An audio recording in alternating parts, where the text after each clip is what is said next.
Çocuklar bir kenara çıkın. Çocuklar bak. Küçük çocuklar. Detay çeksin. Gel böyle gel. Arkaya gel. Gel. Böyle şeyler dağıtıyorlar.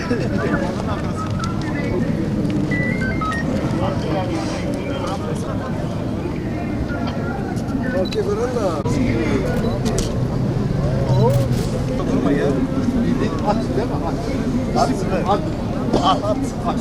Malatya'mızın değerli ve güzide insanları, bugün buraya toplanma nedenimiz, mayası İslam'la yoğrulmuş bu mümtaz toplumun değer yargılarına adeta savaş açan bir takım ahlaksız programları, organizasyonları protesto etmek, toplumun sinir uçlarına dokunan, insanlarımızı kaosa, kargaşaya tahrik eden provokasyonlara engel olunması için şehrin yetkililerini göreve davettir. Bizler içinizden hayra çağıran, iyiliği emredip kötülükten nehyeden bir topluluk bulunsun ayet-i kerimesinin de verdiği bir vazifeyle buraya toplandık. Malatya halkı olarak bizler daha önce de sinema festivalinde cinsiyetsiz ödül adı altında düzenlenmek istenen küresel yıkım projesi LGBT reklamının yapılmasına maalesef üzülerek şahit olmuştuk. Bizler geçtiğimiz yaz Battal Gazi'nin, Abdülvahap Gazi'nin bu topraklarında gençliğimizin özünden koparılarak festival ve sanat adı altında gayri ahlaki zeminlere sürüklenmesine, bunların yer yer ve bizzat yerel yönetimler eliyle düzenlenmesine maalesef üzülerek şahit olduk.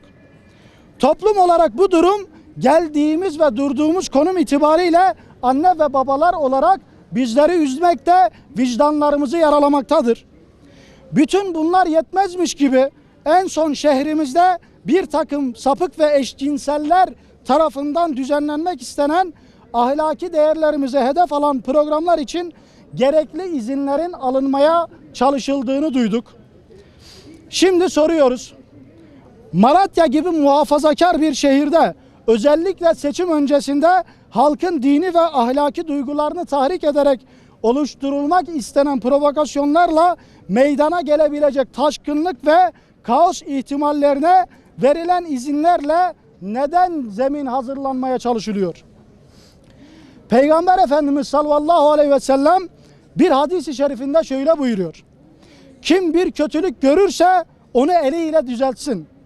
Şayet eliyle değiştirmeye gücü yetmezse bunu diliyle düzeltsin. Diliyle de gücü yetmezse en azından kalbiyle buğz etsin ki bu da imanın en zayıf derecesidir diye buyurulmaktadır. Bizler kalbimizle buğz edip dilimizle uyarılarda bulunurken bu şehri yöneten yetkililerden bu rezilliği elleriyle düzeltmelerini bekliyoruz.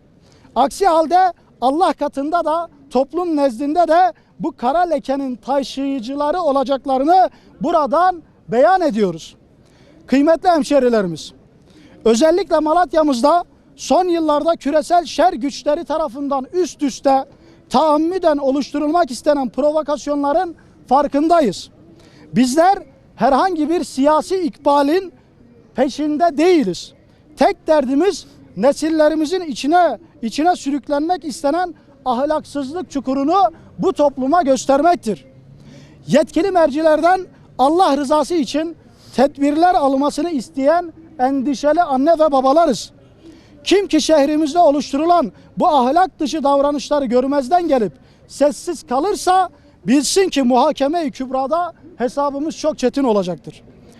Duyguları Cumhurbaşkanımız tarafından dindar nesil söylemleriyle şaha kalkan Malatya'mızda adeta LGBT nesli oluşturulmak istenirken yerel dinamiklerin sessiz kalmaları, gay toplantılarına çanak tutmaları, kimlerin kime karşı kimlerle olduğu sorusunu sordurtmadan inşallah umuyoruz ki istenen, yapılmaya çalışılan organizasyonlar iptal edilir. Bu duygu ve düşüncelerle bütün hemşehrilerimizi sağduyuya, yetkilileri de göreve davet ediyoruz.